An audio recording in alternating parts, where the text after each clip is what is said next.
Welcome to the Values Exchange podcast. I'm Mike Cruz, your host, author of Saturday Every Day, private pilot, and CEO of North Texas Wealth Management, a firm dedicated to values-based financial planning. Hi, welcome to another episode of the Values Exchange podcast. I'm excited about our guest today to talk about women and finances, bringing on the expert, Jennifer Taboada, to help us really understand, the trends and what's different about finances for women. She is the expert and joining me here on Zoom.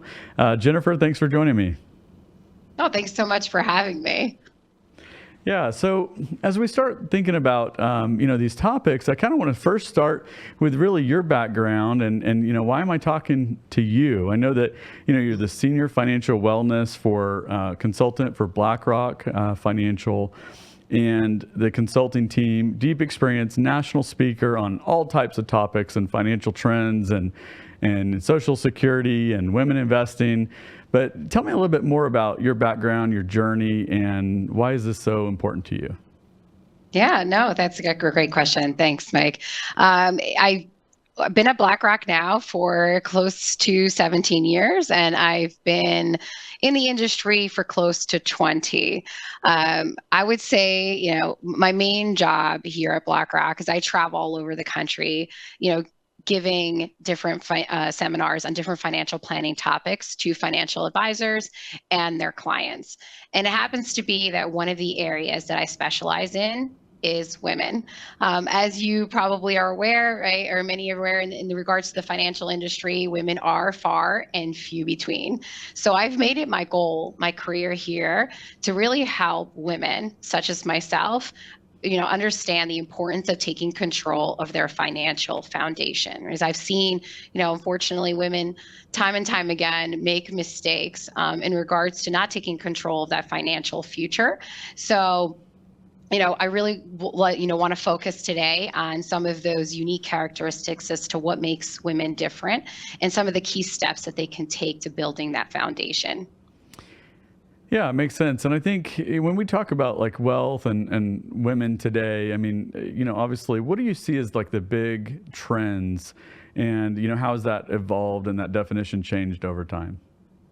Yeah, I mean, I've definitely, we've seen a huge change with women in general, right? Not only just within the financial industry, but also just with how much wealth women are controlling in the world today, because they're controlling more of the wealth than ever before.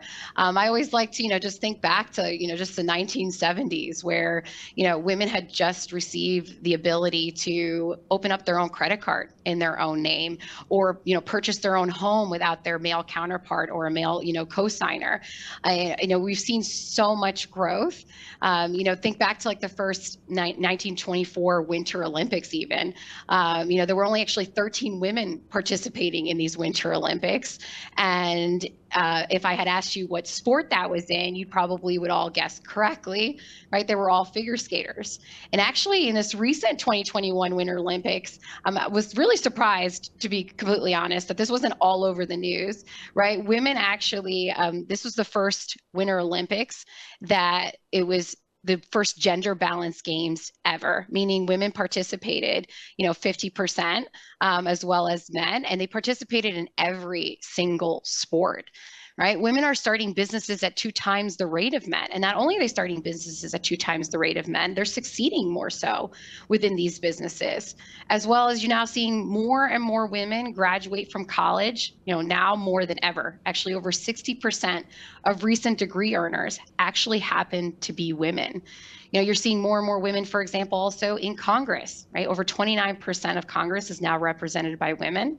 Let's not forget that we have a woman VP in the White House, right? And so regardless of our political beliefs, that's certainly a step in the right direction. Now, the reason I bring all of this up is that clearly, with all of the growth and power that women are gaining, so are their assets. right? Women are controlling more of the wealth in the world than ever before today, as I mentioned. They happen to be the breadwinners or the co-breadwinners in a majority of their homes.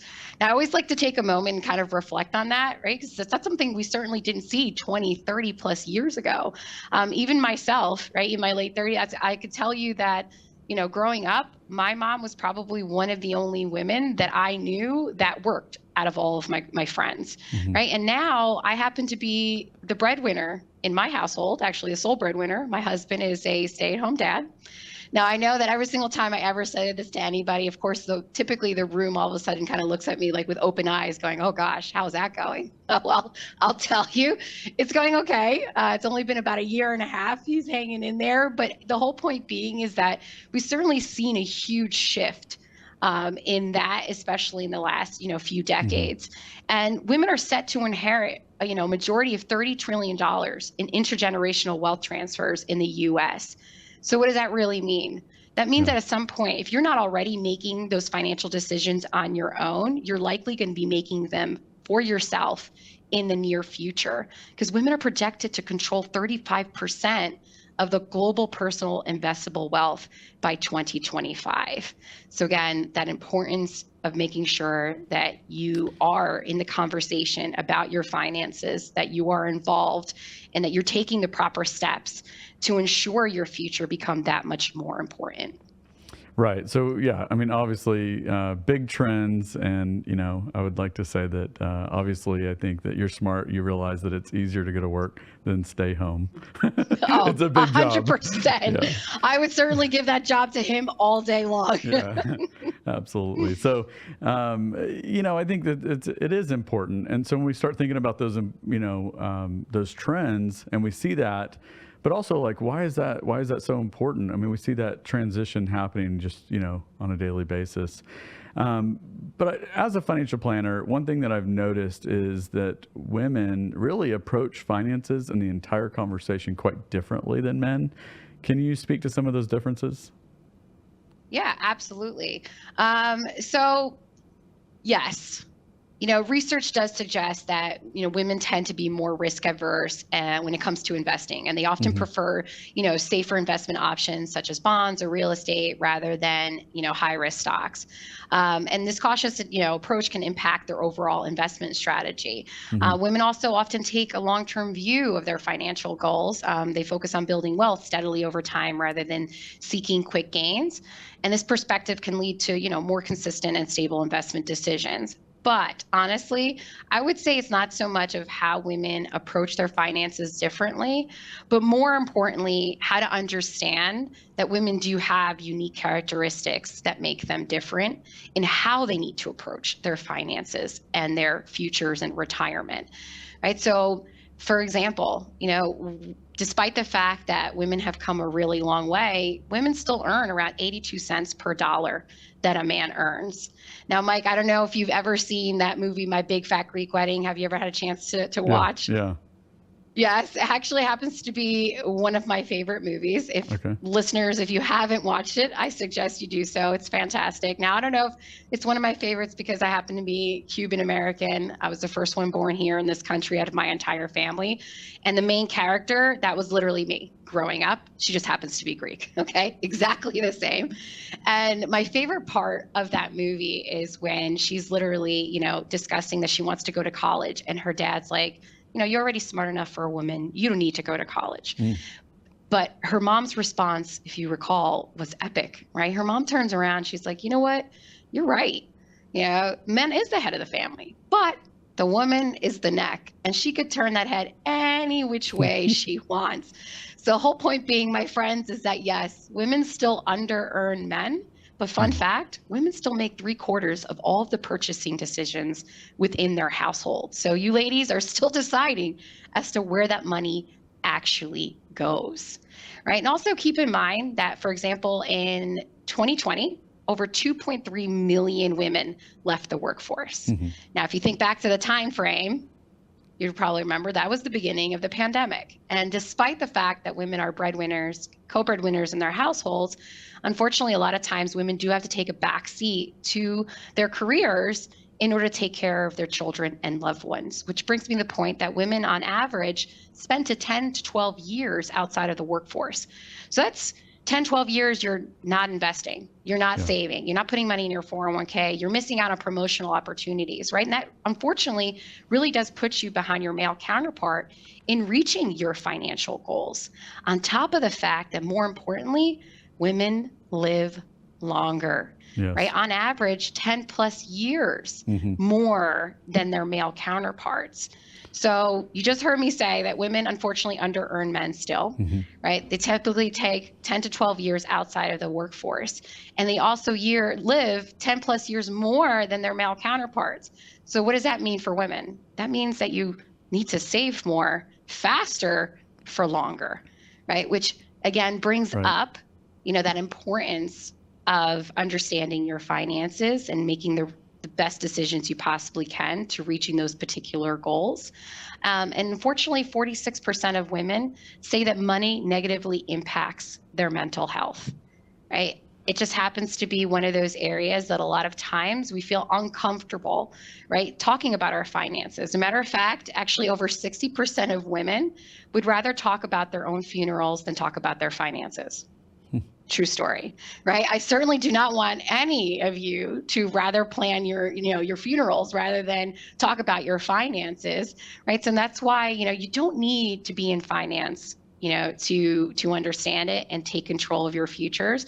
You just need the guiding hand, of a financial professional to help you make those, the best decisions possible. Right. And it really is important that, they're engaged in the finances, because at some point, they're going to have to make those decisions. I always think back to that story. We always hear kind of the statistic that women live longer, but I'll never forget an experience I had. A client asked me to see if I could notarize something for one of their parents, and their parents were actually in a nursing home. It was their mom.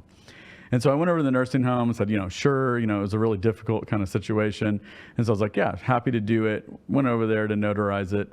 And I looked around, it was lunchtime. And it was one of those situations, it was just, all the white hair and, women in their, late years and 80s or even 90s.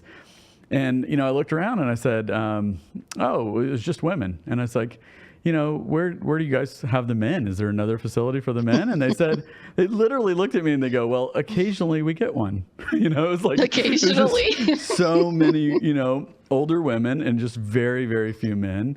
And so it was like, wow, that statistic, we always read it, but it was like that moment that I believed it. It really is. It's amazing. And so you make a good point. They're out of the workforce. They may earn less, and then they're outliving everyone. It requires much more focus on their own finances to be successful, and an understanding of what all that entails. Sure. Yep. Yeah. So what recommendations do you have for women to kind of take more ownership of their finances, but also maybe just increase their confidence around it if they're not the typically the one that, pays the bills, manages the investments? Yeah, absolutely. I would say some of the key recommendations, honestly, the number one is to really boost your confidence. And by doing that is financial education, right? Education is key. It's literally my job, right? My job is to literally empower others and educate others so that you can make the best decisions for yourselves. And, learning the basics, understanding the fundamentals about financial concepts like budgeting, saving, investing, debt management, reading books, taking online courses, listening to podcasts. Honestly, if I get this question quite frequently from women specifically asking, how they can feel more confident about their finances. And I always say, throw on a podcast. Hey, listen, none of us have time. I don't have time to sit there and read books. I certainly don't. And I don't have time, to take courses necessarily, but I absolutely have the time, flying in from one location to the other and running from one card, picking up children, et cetera, throw on a podcast. You could listen to it as it goes. There's a million podcasts out there like this one, right, that you can listen to really get an understanding about your finances. So I always say that's, the first thing that you could do to just feel more confident. But actual key steps that you can take to building your financial foundation, especially for women, I would say the first key step, to be honest, seems, and I'm going to tell you, and you're going to be like, that sounds like common sense, but I'll tell you, in my close to 20 years of doing this, it's certainly not common practice. And that's just the ability to make sure that you get organized. What do I mean by that? Get your investment statements, your bank accounts, retirement accounts, tax returns, insurance policies, estate and trust documents, all in one location. Now, the reason I say this is so important and such a important practice for not only you, but also your spouse, whoever's in charge of the finances, right? Because typically when you look at a household, who's in charge of the finances? It's normally one person, right? It's not typically both. And that one individual, like in my case, I'm the one responsible for my finances. The truth is, if I get hit by a bus tomorrow, I'll tell you absolutely sure with certainty that my husband would not know how to pay the mortgage. Okay. He has no idea what the mortgage is. He doesn't know how much it is. He doesn't know where it's held. He has no idea that I have a, $1 million plus insurance policy on him. Doesn't matter. The whole point is that he understands where this information is, right? And that's the problem, is that a lot of times you don't share this information, right? And especially women, if you let your spouses take control of the finances and, typically you outlive men, right? Then your spouse passes away. And the number one question I get from clients of ours is, Jen, my spouse passed away and I've never paid any of these bills on my own. I don't even know where to start, right? It's hard enough losing a spouse, even harder to understand where you stand financially for yourself, from then on and in the future. So taking that step is critical, right? It's just making sure you understand where these documents are. If you don't know, ask, right? In my case, I put it all, my husband is technologically just not there when it comes to technology. And so I did old school. He's friends with our lawyer. So I put everything in a folder and I handed it over to my lawyer. Now, granted, unfortunately, a lot of those documents and those things change a lot. So I do recommend, if you're good with technology, there's so many great apps these days that you could use to help you do this. For example, you've heard of things like Rocket Money, et cetera. I actually use Rocket Money. I'm not here to sell that app in any way, shape, or form. There's a million apps out there that you could use to gather this information. But specifically for myself, for example, the app takes your bank accounts, like you put in your bank information, it takes everything that you've ever paid and it basically itemizes it and understands exactly where it's coming from. It takes your passwords, for example, and it updates them in the system. So the other day, actually, I changed my Chase password and it automatically sent me an email saying, hey, you changed your password. You need to update it within our system. Whole point being is that I really could just hand over a username and password to my spouse and he's able to get access to everything that we own and all the bills that we pay, et cetera, without having to go through all those documents. Now, granted, it's just another way of getting this information in one location. But I do highly recommend it. I personally love it. It makes me feel a lot better knowing that if something were to happen to me tomorrow, my husband knows and has the next steps to take care of himself and specifically our daughter, right? So, making sure that you have these documents in a safe place and that both parties understand where this information is honestly the first step. And if you take no other step today that I'm going to give you, I would say take that one. Be organized, right? Because you'll feel, get organized. I know it sounds silly, but it's super important. Yeah, I'm glad you brought up the passwords because that's probably one of the most overlooked. These days we have a digital life, and the minute somebody passes, and if you don't, can't get into any of the passwords, and maybe you pay your bills online. We used to just wait till the mail showed up, and then we'd have all the bills. But now everything's paperless, and so if you're blocked out of those accounts, or you don't have the passwords or where to start, you really may not even have a starting place. So I think that's really important. And I did something similar, for my household, which is to have a notebook, everything in one place. My wife and I, share a password app, so we always have, the current passwords. And it's really important to I agree with that, be organized.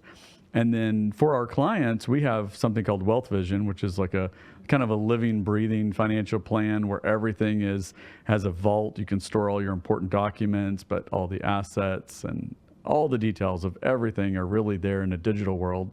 And it makes it nice for them because they go, hey, if something happens to me, you call the financial planner, and we have that all online. But also, of course, we try to incorporate both spouses in those meetings to go, here's where everything is. If something happened to one of you, we can pick up the pieces.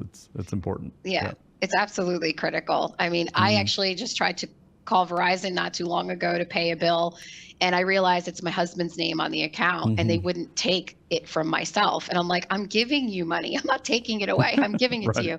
And yet they still wouldn't. So it just gives you a really good example of how you would be if you didn't have access or your names wasn't on those accounts for you to be able to start taking those responsibilities on your own, right? I would say also the next steps to, building more confidence about your financial future is really just now sitting down with a financial professional like yourself, right? And defining some of those goals that you want to achieve.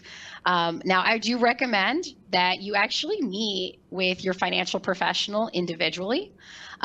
Yes, you should always meet with them, together, but giving yourself the ability to talk one-on-one with your advisor is also really important because it allows you to then demonstrate your personal goals, what you want, right? And a lot of times that's a little bit easier when your partner is not next to you, right?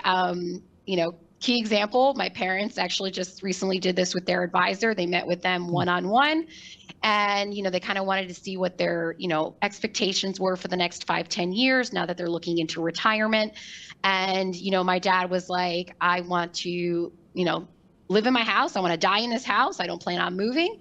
And then my mom came in and she was like, I plan on selling this house. I plan on going to a 55 plus community, and, I plan on moving. And it, completely the opposite of what my dad had in mind.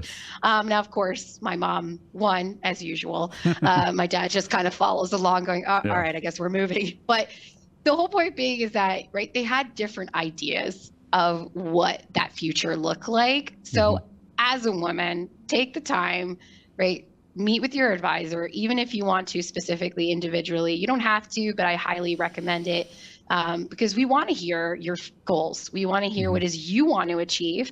And understanding that on a short-term, medium-term, or long-term basis becomes very important, right? Short-term meaning, what do you want to achieve in 1 to 3 years? What do you want to achieve in 3 to 5, right? Medium term, long term being 10 years plus. And then understanding that on a needs versus a wants basis, right? What do you need to achieve versus what is it that you actually want to achieve, right? They're completely two different things, right? You need to pay bills, but you want to go on a lavish, vacation. Whatever it might be, it's understanding those differences so that you can set those goals and expectations and your advisor can help you reach them. The next one would be, honestly, is to get an understanding of your net worth. Understanding your numbers, right? Your assets, your liabilities, your income, expenses, what's coming in, what's going out. Now, this is critical, especially when working with a financial professional like you, Mike, right? Where that's going to give you the baseline as to an understanding of where you could start, right? Where you could possibly spend less, save more, et cetera, right? Without that information, we don't really have a baseline. But also, this is a really good practice to do on an annual basis for everyone. Yes. Right? I do this actually every January. I'm not going to sugarcoat it. I hate it. It's awful, right? Because now I'm literally like going, oh gosh, we spend so much money in X area. Like, for example, I realized that I spend way too much on Amazon. Now, in my defense, right, I travel 3 to 4 days out of the week, so I order basically everything online. But it gives you really good idea as to really where a majority of your money is going and where it is that you can make those changes, right? And the last and final step is to really just get invested, right? Unfortunately, if you have these goals, you will have to take a level of risk in order to achieve them, right? By investing. And the sooner that you can invest, the better, right? Has anybody ever heard of compounding interest, right? It's no secret why Albert Einstein said it was like the eighth wonder of the world, right? The longer you're in the market, the better it has to build on itself, right? So you want to invest the sooner rather than later. You want to ask for help, right? I think this is the most, important part of the overall process to really gaining that financial understanding is working with a financial professional. I always get asked, well, Jen, you must not have a financial advisor, right? Because you teach this all over the country. Well, I'll be honest. Those who can't do teach, my friends. All right. I'm a terrible client. I know this. I know that I can't hold myself accountable. The reason I bring this example up is because a lot of times individuals feel like financial professionals, financial advisors are simply money managers. And yes, they are, part of their job is to manage your money, right? Helping you invest, your portfolio, et cetera. But honestly, that's such a small part of their job description, right? The bigger part of the job description, right, is managing your expectations and helping you reach your goals, right? So this is where having that individual hold you accountable becomes, really important. It's just like, the Peloton that I bought during COVID, like everyone else, I was now collecting dust at the bottom of my basement because no one's telling me to get on it, right?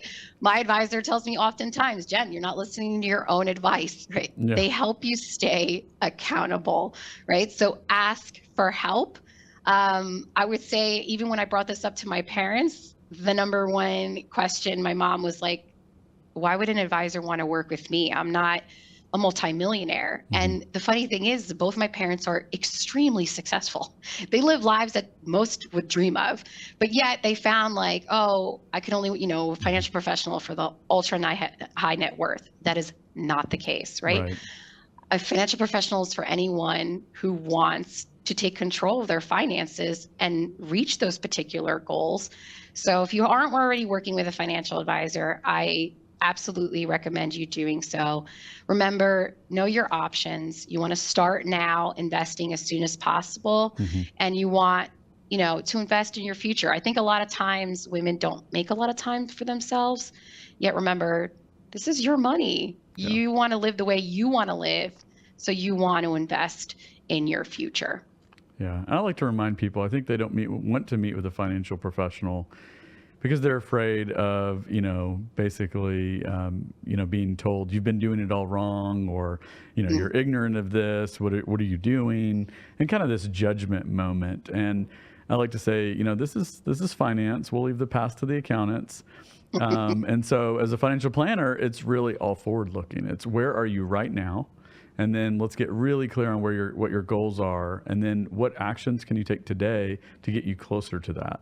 And if that requires more education, it requires more education, right? We can meet you right where you are right now, and then forward, looking, get to those goals. And so, it's tough, but I know that's probably the biggest obstacle to people. Don't want to be judged for, kind of being a wreck. But it's usually not as bad as they have made it out to be, from what I found. And, the sooner you do it, the better off you are. 100%. I mean, my parents even said, after I finally convinced them that I was not, in fact, a financial advisor, and they finally met with someone, right? That was the first thing they mentioned to me. They're like, oh my gosh, this was so much better than I had anticipated.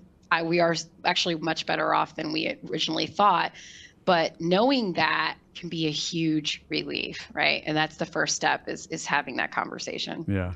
Okay, I want to circle back to something you said earlier, which is this generational wealth, that women are actually going to play probably the majority role in this wealth transfer. Tell me more about that. Why is that important? Yeah, as I mentioned before, right? Women are going to earn receive over $30 trillion in intergenerational wealth transfers. So meaning, if you're not making those financial decisions on your own now, you're likely going to be making them for yourself in the future. But how do you prepare for that, in the next few decades? And honestly, I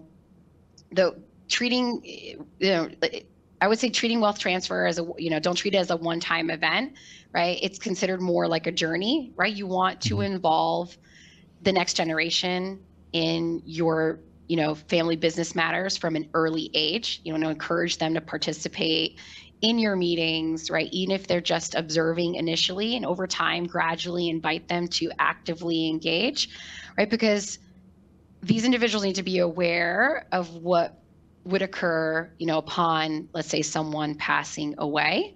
And this is why, making sure that you have an estate plan, making sure that you have the proper documents in place, like a power of attorney, medical power of attorneys, wills, deeds, etc., will help you be prepared in that circumstance that you inherit this wealth. And unfortunately, a lot of individuals don't tend to do this until it's, they're later in life. Remember, you never know what's going to happen tomorrow. We want to make sure that you have these documents in place. The sooner, the better. I could tell you, I literally did this when I was 9 months pregnant. I was in my attorney's office, like a crazy hormonal lady, ready to give birth in a few weeks, saying, hey, you need to get all these documents in place, because I was deathly afraid of, what would occur if, while giving birth to my daughter, that I didn't make it. And now my family has no plan, has no idea next steps. And this is where, you want to have that estate plan. Now, I know I always get that question, well, Jen, what necessarily is an estate plan, right? It's a really broad outlook on your entire financial circumstances, meaning, where you want to make sure that everything you've worked so hard for is going where it's intended, and not through probate, or not through, someone else making those decisions for you. Because if you're not making the decisions for you, the government will. That's right. And you want to make sure that you have, your assets intended to where you want it to go. An estate plan should be done at any age, right? Because again, you don't know at what point you're going to have to use that information. You want to, again, make sure, I know that a lot of people think, oh, I have a will. Now, a will is great, but keep in mind that a will is very basic information. It basically states, hey, if I pass away, this individual or these individuals will get my assets or my property. That if you want it to be more specific, you're going to have to work with not only your financial professionals, but also with your attorney, right? To be able to then be more detailed as to what it is that you want to achieve. Those details, unfortunately, cannot be achieved through a will. So, for example, yes, if something were to happen to myself or my spouse, I would want my assets, my property to go to my daughter. But I want to be more specific than that, right? I want to make sure, for example, that, okay, she's to sell the house, she's to take the equity from that, and you're able to put that in a specific account. And all the assets that you did gain upon my passing are going to be placed into a trust that you're only going to be able to access when she's 18, right? Again, adding those specifics, those details can only be attained through documents such as a trust. And there's a million different trusts out there. Again, this is where your attorney would come in very handy in helping you gather this information. But you want to have a plan not only for your assets, but for yourself. What do I mean by that? Setting up a power of attorney. Unfortunately, a lot of us, and I see so many clients are able to make those financial decisions on their own, and are now, you have to have somebody in charge of being able to now make those decisions on your behalf. You don't want to make this decision when you can no longer make them on your own, right? So you want to do this in advance, and you also want to do this in advance for medical power of attorneys. Power of attorneys is for your finances. Medical power of attorneys is for any medical decisions on your behalf. Keep in mind, right, the medical power of attorneys and power of attorneys could be completely different individuals. It does not need to be the same person. I know for myself, my parents' power of attorney, but I am not their medical power of attorney. Apparently, according to my mom, I am too emotional and will leave her on the onto the machine or the ventilator for the rest of her life, and I'll never pull the plug. Whereas apparently my sister will pull it, no problem. So that's who she picked. But it's making sure that you have that individual in place. You don't want to leave these decisions for someone else to make on your behalf. Right. I've seen it firsthand with my dad.